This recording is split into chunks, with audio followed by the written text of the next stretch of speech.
Ya, oke. Selamat malam. Kita mulai kelasnya aja. Sudah 10 siswa yang hadir ya. Di absen dulu nih, siapa aja nih. Sekalian tes suara. Ada Mbak 276 1986, siapa ini? Mbak itu ya, siapa? Mbak siapa tadi? Tia, oke. Ada Mbak Dewi. Halo Mbak Dewi. Selamat malam. How are you today? Wah, kenapa?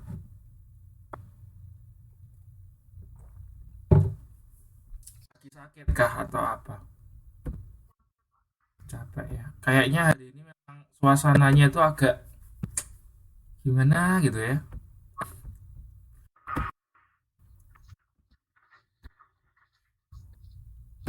Tapi hari ini cerah loh sebetulnya loh. Hari ini cerah tadi. Oke, ada Mbak Ike lagi nih. Halo Mbak Ike. Oke, mungkin bisa menyampaikan sepatah dua patah kata sambutan di awal semester. Oh nggak usah. Oke, kesannya gimana nih selama satu semester kuliah di UT Taiwan?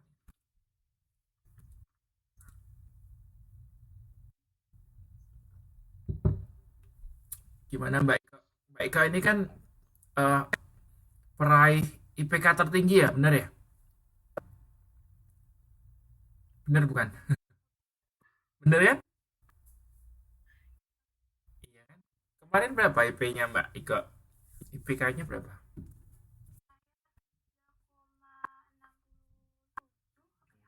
Hebat ya.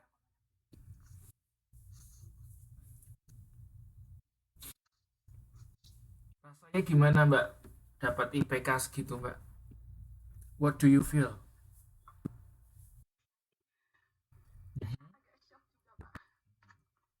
And then tell me, maybe you can share with your friend about uh, tips or trick so you can get the highest, right? The highest GPA. Maybe you can share with your friends.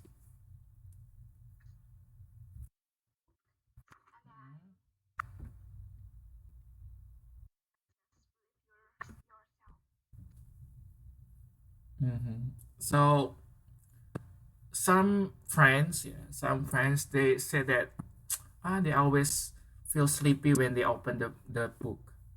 Have you ever experienced with the same things? So when you want to open the books and you feel, oh, I'm so sleepy, I don't want to read something like that. Have you ever felt like that?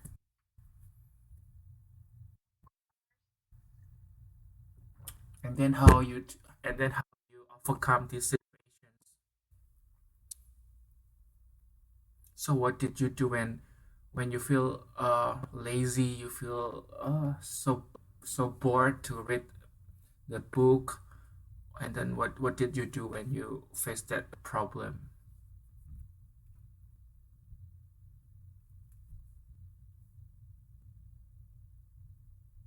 Jadi gimana kalau misal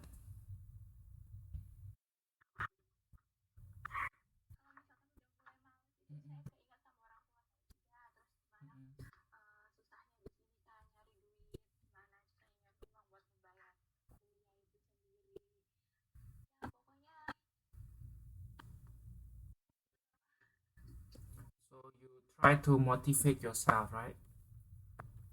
So by remembering your family, your mother, your father, your family, then you're you also think about, okay, I have to pay the tuition fee, so I have to sacrifice, so I have to show my best, so I have to read the book, something like that, right? Hmm. Oke, sekarang saya mau tanya ke yang lain, temennya yang lain ya, mungkin mau menyampaikan apa, sharing atau apa gitu ya, tips kalau misalnya apa cara belajar gitu selama 1 semester.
Crowded. Mm-mm.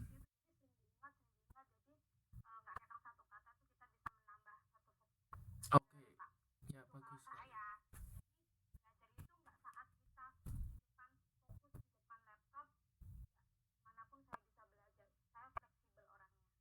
Oke. Ya itu mungkin salah satu tips yang bagus itu dulu sempat saya terapkan juga gitu kan waktu saya belajar Mandarin ya. Saya lakukan juga, saya tulis. Memang butuh apa istilahnya, butuh ke ke apa ya, butuh ke kerajinan gitu ya. Rajin itu harus rajin. Ya butuh ketelatenan juga itu ya namanya. Karena kan kadang orang malas kan untuk nulis-nulis seperti itu gitu kan, mengerjakan hal seperti itu. Tapi bener bagus sekali itu yang dilakukan Mbak Eti ya. Eh, Menulis vocabulary karena memang syarat mutlak gitu kalau kita belajar bahasa asing itu harus menambah ya, menambah vocabulary kita. Nggak Inggris, nggak Mandarin, nggak Arab, nggak bahasa apapun, vocabulary itu nomor satu ya. Harus anda terus tambah, kalau nggak tambah nggak akan bisa lancar itu. Sampai sekarang pun saya masih ada kok catatan-catatan gitu ya, Mandarin itu kan. Jadi ya itu bagus untuk teman-teman yang lain juga bisa ditiru ini ya, menulis vocab baru untuk menambah perbendaharaan vocabulary Anda. Itu namanya itu vocabulary enrichment. Jadi enrichment itu kayak memperkaya gitu kan, meningkatkan vocabulary. Ya, bagus ya. Dan untungnya Mbak Eti ini apa laupannya baik ya. Kasih kesempatan gitu, kebebasan Mbak Eti untuk belajar kan. Jadi di saat-saat yang kosong itu boleh dipakai untuk belajar. Cuman kadang kan gini, kalau modul itu kan gede ya, tebel itu kan.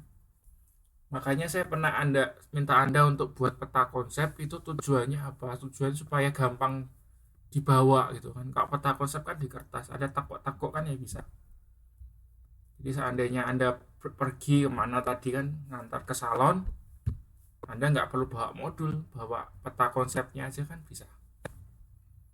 Nah, maksud saya kasih tugas. Nah, atau enggak HP juga bisa itu kan.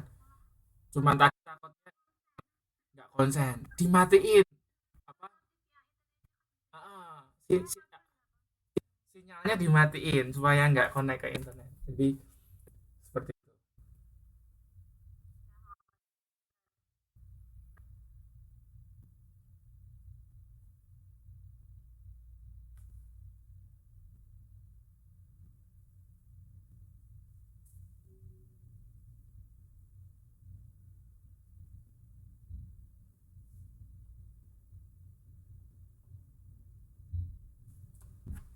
Nah, oke. Saya pikir ada lagi mungkin yang mau sharing ke mengenai pengalamannya semester yang lalu ya. Boleh in English ya. Anda boleh you may share your experience in English. Okay, I will appreciate. Okay, so you can practice your English too, right? Ada lagi? So, other friends?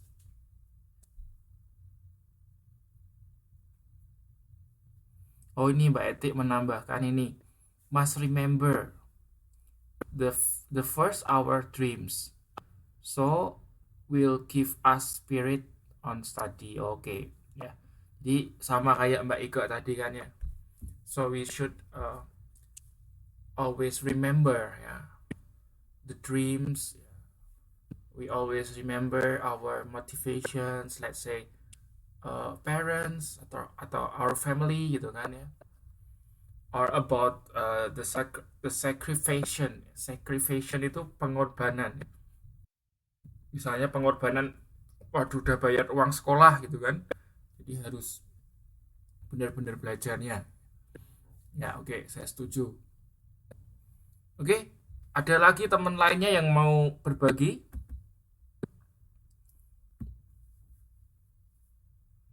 Mbak Sulinda. Mbak Sulinda tuh kemarin yang itu ya, yang minta tolong saya buat surat lamaran itu bukan? Kemarin Mbak, kamu Mbak siapa ya? Oh, Mbak siapa? Oh ya, Mbak Clarissa ya. Mbak Sunarmi. Oh, nih ada ini orangnya nih. Gimana Mbak kabar dia Mbak? Sudah diterima? Sudah mulai mengajar mungkin?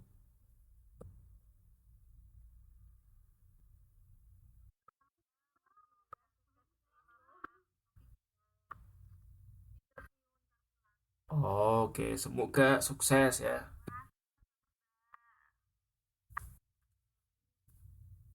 Oke, ini Mbak Meliani nih, suaranya mana nih? Mbak Meliani sama Mbak Yuli.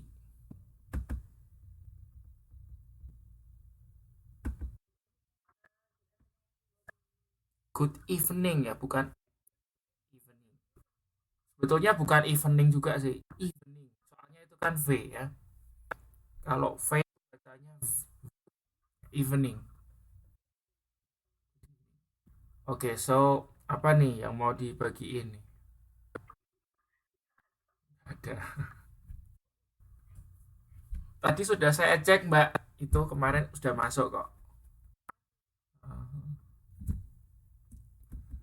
Oke, kalau nggak ada yang mau share, eh saya lanjutkan untuk malam hari ini. Saya sebetulnya cuma mau membagikan mengenai apa ya, perkuliahan secara umum gitu ya, kayak kegiatannya seperti apa, lalu tugasnya apa aja gitu kan. Belum masuk ke materi gitu ya.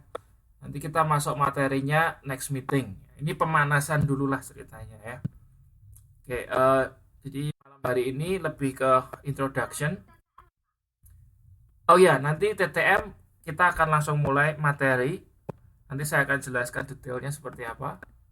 Nah, di malam hari ini nanti saya akan jelaskan sedikit mengenai mata kuliah ini, structure 2. Lalu agenda yang kedua nanti akan saya bahas mengenai jadwal atau agenda selama 1 semester ini.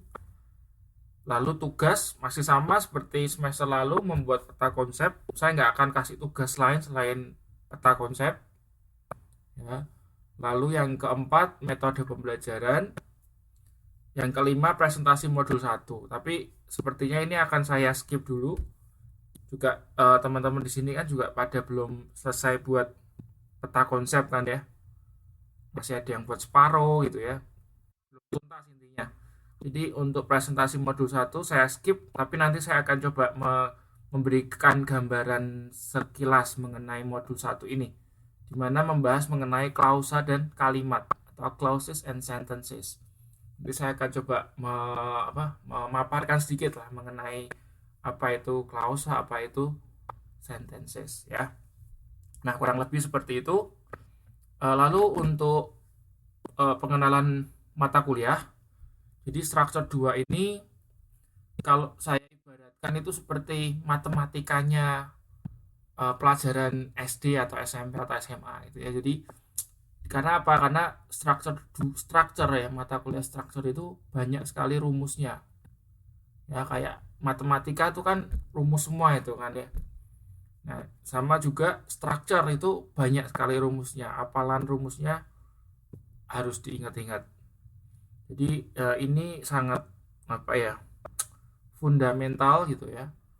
Dan nggak sedikit mahasiswa yang bilang ini mata kuliah yang susah. Dan perlu diingat structure ya, entah structure 1 entah structure 2 itu bobotnya banyak. Coba Anda cek ya. Itu kalau structure 1 itu kalau nggak salah bobotnya itu 4 atau 6 ya. 4 SKS. Lalu structure 2 ini 4 SKS. Nah, artinya apa? Artinya Anda harus hati-hati gitu ya. Kalau Anda jatuh di nilai structure itu pengaruhnya besar. Karena poinnya 4 gitu loh. Nilai bobotnya 4. Jadi sekali Anda dapat misalnya E gitu ya, itu terasa sekali mempengaruhi nilai keseluruhan. Jadi hati-hati untuk mata kuliah yang yang bobot SKS-nya itu besar. Jadi nanti Anda boleh bandingkan kalau yang SKS-nya cuma 2 atau 1 gitu ya. Nanti kalau Anda dapat E gitu tuh poinnya penurunan IPK-nya nggak kelihatan. Tapi kalau seperti structure ini kelihatan sekali. Jadi tolong diberikan perhatian lebih untuk mata kuliah yang memiliki bobot SKS yang banyak. 4 itu banyak. Kayaknya paling banyak itu 4. Ya, Anda boleh cek nanti di silabusnya. Terus nanti kita akan bahas ada 12 bab ya. Yang pertama itu mengenai kalimat dan klausa, lalu mengenai konjungsi, lalu mengenai question, pertanyaan. Jadi nanti kita akan belajar jenis-jenis pertanyaan itu seperti apa, terus bagaimana how to compose questions, sentence, bagaimana membuat ya kalimat pertanyaan. Lalu passive sentence atau biasa orang sebutnya passive voice. Ya sama, passive sentence, passive voice.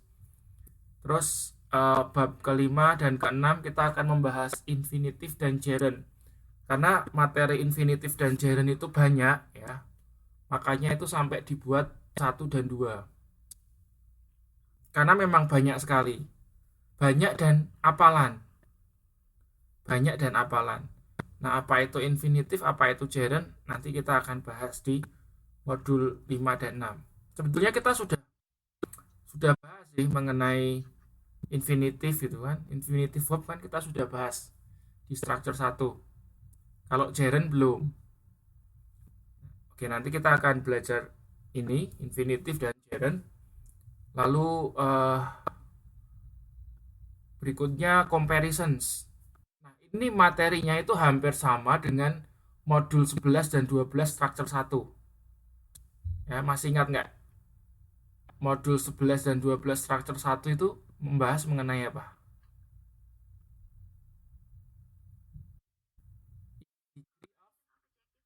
Ya, degree of comparison, adjective, itu yang modul 11, modul 12-nya yang adverb. Hampir sama dengan bab 7 ini ya. Ini juga membahas mengenai comparison, tapi ini lebih detail. Ya, ada beberapa hal lain yang akan dipelajari di bab 7 ini.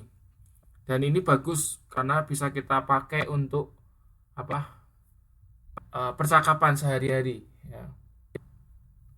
Oke, yang ke-8 mengenai noun clauses atau klausa kata benda. Jadi klausa itu apa? Nanti sebentar lagi kita akan bahas. Nah, itu terus ada tipe-tipenya ya. Ada macam-macamnya. Ya, ada salah satunya adalah noun clauses atau klausa kata benda. Lalu yang ke-9 kita akan bahas mengenai reported speech. Reported speech. Jadi kalimat langsung. Kalau unreported, kalau reported itu kalimat tidak langsung ya. Reported itu kalimat tidak langsung atau indirect speech. Ya, reported speech itu kata lainnya indirect speech atau kalimat tidak langsung. Report itu artinya apa sih? Report itu artinya apa? Melapor. Jadi kalau reported itu terlapor. Jadi kalau terlapor itu kan berarti disampaikan lagi gitu kan. Misalnya saya ngomong lalu di report sama Mbak Ike. Mbak Ike sampaikan ke teman-teman. Berarti kan apa yang disampaikan Mbak Ike itu adalah tidak langsung kan. Tapi dari Pak Devri gitu ya, dari Pak Devri dicatat, di report, kemudian disampaikan ke teman-teman. Jadi reported speech itu gambarannya seperti itu. Jadi saya ngomong, terus Mbak Ike sampaikan ke teman-teman, ngomong gini, teman-teman tadi Pak Devri bilang gitu ya, Pak Devri nggak bisa mengajar, nah, misalnya seperti itu.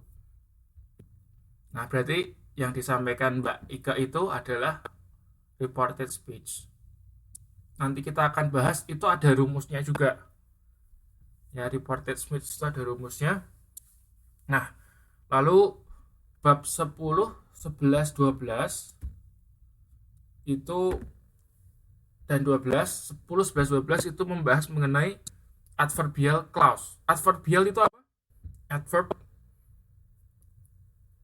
Adverb itu apa? Kita sudah bahas di modul ke berapa ya? Modul 3 struktur 1. Adverb itu apa, teman-teman? Adverb kok adverb kata benda? Iya, kata keterangan. Nah, kalau kita bicara kata keterangan itu ada macam-macamnya, ya kan? Masih ingat kata keterangan waktu, ya kan? Lalu ada kata keterangan kerja, ya kan? Ada kata keterangan tempat. Terus ada kata keterangan apa lagi? Manner, time, place, apa lagi? Frekuensi. Ya, jadi ada beberapa. Nah, karena kata keterangan itu ada beberapa macam, ya kan? Makanya di sini kita bisa lihat klausanya juga banyak gitu. Jadi that's why itu adverbial clauses itu ada sampai 3 bab. Karena memang banyak apa macam-macamnya.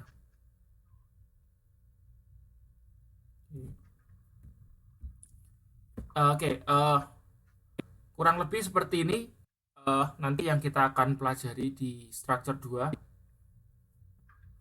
Kira-kira ini ya, kira-kira menurut teman-teman di sini mana nih yang menurut Anda itu paling menarik gitu ya. Jadi ada 12 modul di sini Mbak Jela. Kira-kira nih menurut Anda yang menarik mana gitu. Oh ya gini, saya ini kan kita kuliahnya malam nih. Saya tahu kalau saya ngomong terus Anda pasti ngantuk. Jadi supaya nggak ngantuk, kita lebih interaktif. Dan nanti teman-teman yang ngomong gitu ya, berpendapat, komentar, bertanya, dapat poin. Nanti Anda silahkan catat sendiri. Sama seperti semester lalu Anda tulis sendiri ya. Itu nanti akan saya masukkan di nilai partisipasi. Jadi tolong kalau teman-teman di sini mau menyampaikan pendapat, jangan sungkan ya. Misal saya tanya ini ya, Anda aktif karena Anda dapat poin. Nanti poinnya Anda catat sendiri, Anda tulis di mana? Di Facebook. Nanti saya akan masukkan untuk poin partisipasi mahasiswa. Lumayan itu bobotnya 30%. Oke, siap ya maksud ya. Oke, jadi dari 12 ini menurut Anda nih ya, yang mau berkomentar aja. Yang paling menarik yang mana? Yang kayaknya wah ini kayaknya oke nih gitu ya.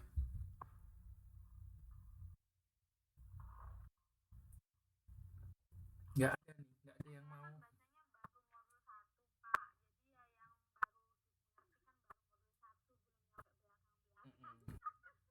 kira-kira ini dari modul 1 itu yang sudah dibaca gimana?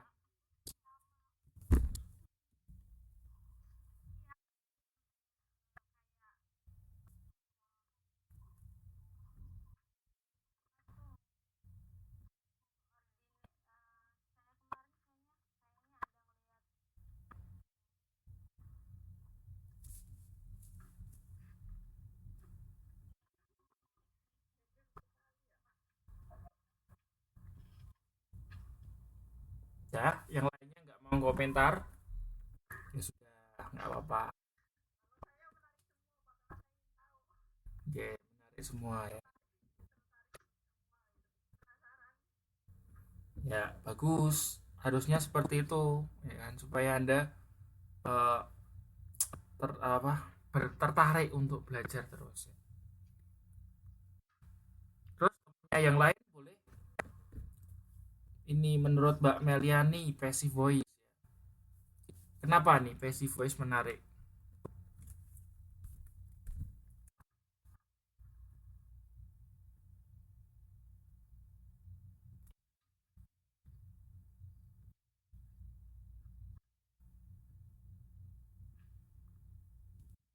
Bukan.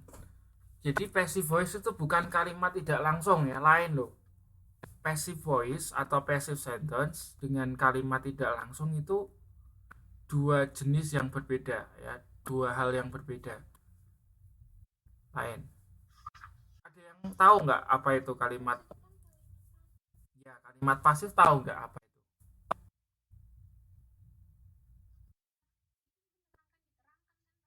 Gimana maksudnya diterangkan menerangkan? Maksudnya gimana?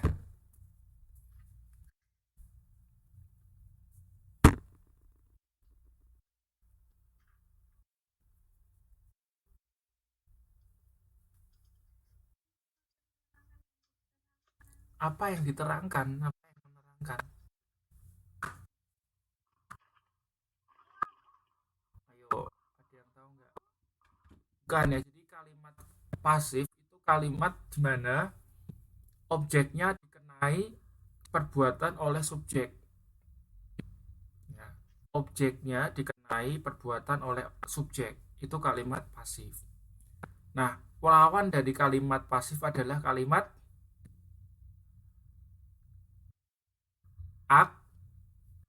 aktif, betul. Nah, kalau kalimat aktif adalah sebuah kalimat di mana subjeknya melakukan perbuatan kepada objek. Jadi subjeknya melakukan sesuatu kepada objek. Misalnya gini, Susi membaca buku. Nah, itu kalimat aktif. Artinya apa? Susi mengenai perbuatannya apa? Membaca kepada siapa? Objeknya siapa? Buku. Di Susi membaca buku itu kalimat aktif. Nah, kalimat pasifnya gimana? Dibalik aja. Buku dibaca oleh Susi. Nah, jadi kalimat pasif itu seperti itu. Kalimat pasif itu objeknya di depan, ya kan? Buku dibaca oleh Susi. Jadi objeknya itu dipilih di depan. Kalau aktif atau orangnya gitu kan, Susi membaca buku. Nah, itu ada rumusnya. Itu ada rumusnya. Banyak rumusnya. Sebetulnya nggak banyak sih. Sebetulnya ya nggak banyak cuman karena tenses kita yang kita kenal itu ada 16 makanya jadi banyak. Tapi sebetulnya nggak sebanyak itu. Ada kalau kita tahu konsepnya mau tenses apa aja bisa. Ya. Pasti ingat kalau kita tahu konsepnya nanti saya ajari ya. Nah, itu terus ada kalimat tidak langsung. Nah, kalau kalimat tidak langsung itu reported speech. Reported speech. Atau istilahnya itu indirect speech ya. Indirect speech kalimat tidak langsung. Speech. Jadi misalnya gini loh, reported speech. Saya ngomong gini. Saya akan pergi ke Hong Kong misalnya gitu ya. Saya bilang